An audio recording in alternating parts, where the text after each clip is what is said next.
लग्नात बनते अशी आणि भंडारे स्टाईल आज आपण बनवणार आहोत बटाटा आणि फुलकोबीची भाजी थोडीशी वेगळ्या पद्धतीने।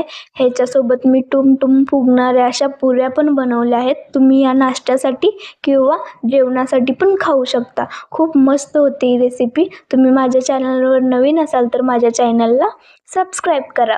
याच्यासाठी मी एक फुलकोबी घेतलेला आहे। फुलकोबी व्यवस्थित बघून घ्या, त्याच्यामध्ये किडे वगैरे पण असतात।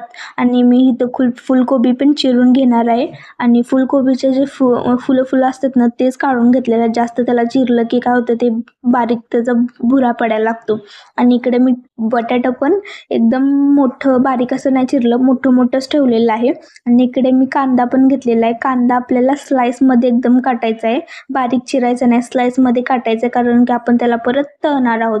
आणि त्यानंतर मी इकडे लसूण पण घेतलेला आहे, लसूण पण एकदम बारीक काटायचं आहे। आणि इकडे मी तेल घेऊन चांगलं तेल गरम झाले की त्याच्यामध्येच मी फुलकोबी पण टाकणार आहे। फुलकोबी इतका छान फ्राय होतो ना, तो मनानच त्याच्यामध्ये शिजतो। आणि त्याच्याच नंतर मी त्याच्यामध्ये आलू पण टाकलेला आहे। आलू पण तसाच आपल्याला असा लालसर होईपर्यंत भाजायचा आहे। तोपर्यंत मी इकडं पुरीसाठी पण आटा मळून घेत आहे। त्याच्यामध्ये थोडंसं नमक टाकून पाणी वगैरे टाकून व्यवस्थित आटा मळलेला आहे।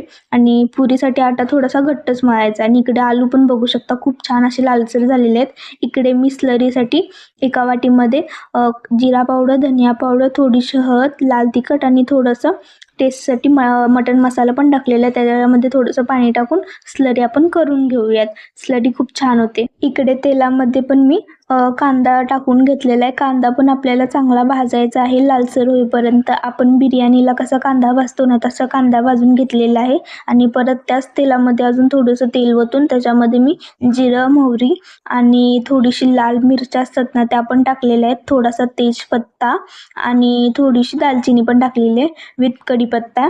आणि त्यानंतर ते थोडं भाजल्यानंतर त्याच्यामध्ये मी लसूण पण टाकलेला आहे। लसूण पण चांगला भाजला की त्याच्यामध्ये मी हे टाकणार आहे, आपण जी स्लरी केली होती ना ती स्लरी टाकणार आहे। स्लरीच्या आधी मी त्याच्यामध्ये थोडंसं हे पण टाकलं, टोमॅटो पण टाकलेलं। टोमॅटो चांगलं भाजलं की त्याच्यामध्ये आपण ती स्लरी वगैरे टाकून चांगली भाजणार आहोत। आणि त्यानंतर तुम्ही बघू शकता खूप छान वास पण येत आहे। आणि त्याच्यामध्ये थोडं पाणी करून तुम्ही व्यवस्थित सगळं भाजा। आणि त्याच्यानंतर मी त्याच्यामध्ये आपण जो कांदा केलेला होता भाजलेला तो कांदा वगैरे सगळं टाकणार आहोत। खूप मस्त होते अशी भाजी। तुम्ही बघू शकता ह्याचा कलर पण खूप असा मस्त आलेला आहे। आणि इकडे मी तोपर्यंत पुरी पण करून घेत आहे। मी सकाळी नाश्त्यासाठी बनवत आहे, खूप घाई आहे इथे। आणि त्यानंतर तुम्ही बघू शकता पुरी पण मी लाटून घेतलेली आहे। गरम तेल झालं की त्याच्यामध्ये पुरी जास्त पातळ पण नाही लाटायची, चपातीसारखी थोडीशी जाडसरच लाटायची।